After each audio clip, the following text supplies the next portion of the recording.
Hello viewers, దేవి సుభద్ర కిచెన్కి స్వాగతం పలుకుతూ ఈరోజు నేను పాలకూర ఉల్లి మసాలా కర్రీతో చపాతీ చేసి చూపిస్తున్నాను.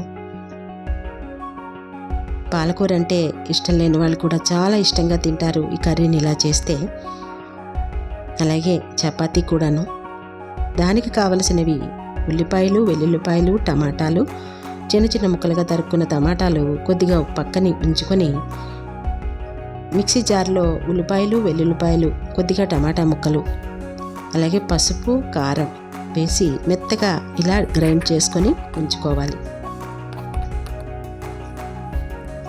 కూరకి కావలసినవి వెల్లుల్లిపాయలు, పచ్చిమిరపకాయలు, కరివేపాకు, అలాగే పోపు దినుసులు తీసి ఉంచుకోవాలి.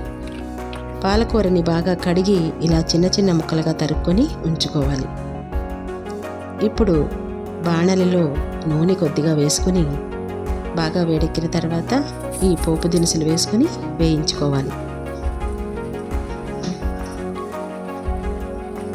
ఇవి కొద్దిగా వేగిన తర్వాత వెల్లుల్లిపాయలు, పచ్చిమిరపకాయలు, కరివేపాకు వేసుకొని అవి కూడా బాగా వేగిన తర్వాత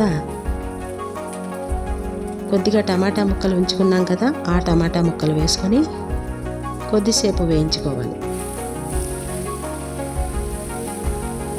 ఇవి కొద్దిసేపు వేగిన తర్వాత ఉల్లి మసాలా గ్రైండ్ చేసి ఉంచుకున్నాం కదా, అది కూడా వేసుకొని పచ్చివాసన పోయే వరకు బాగా వేయించుకోవాలి.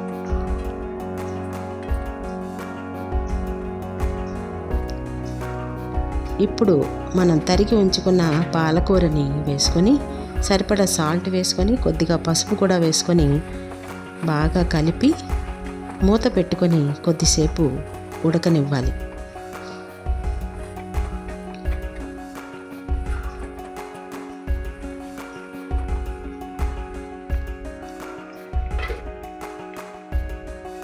ఒకసారి మూత తీసి బాగా కలుపుకొని మరొక్కసారి ఉడకనివ్వాలి.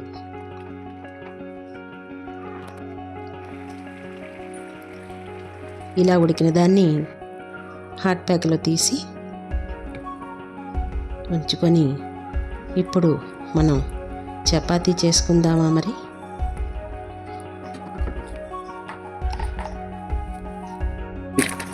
చపాతీకి గోధుమ పిండి కావలసినంత తీసుకొని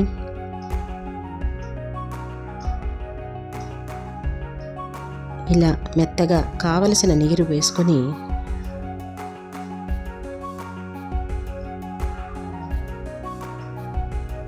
బాగా కలుపుకొని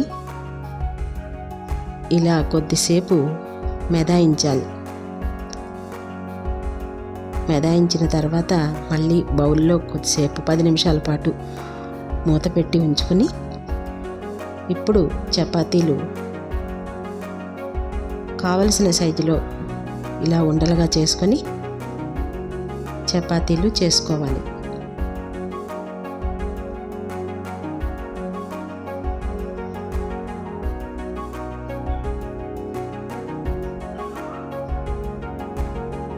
నేను చపాతీలోకి నెయ్యి వేసుకుంటున్నాను. ఆయిల్ కూడా వేసి ఇలా చపాతీ చేసుకోవచ్చు. ఇలా మెత్తగా కలుపుకున్న పిండితో చేసిన చపాతీ చాలా మెత్తగా మృదువుగా ఉంటాయి. బాగా పొంగి చపాతీ చాలా మృదువుగా వస్తాయన్నమాట. ఇవి 2 రోజులైన చపాతీలు ఇలాగా ఇంత మెత్తగా మృదువుగా ఉంటాయి. ఇలా కాల్చుకున్న చపాతీలు మీరు కూడా ట్రై చేసి చూడండి.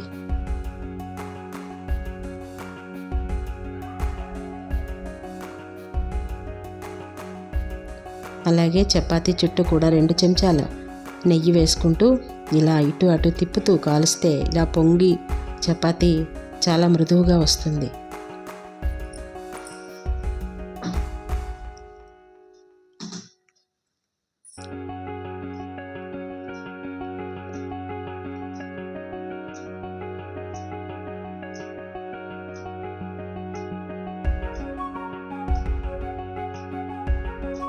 మీకు నచ్చిందా?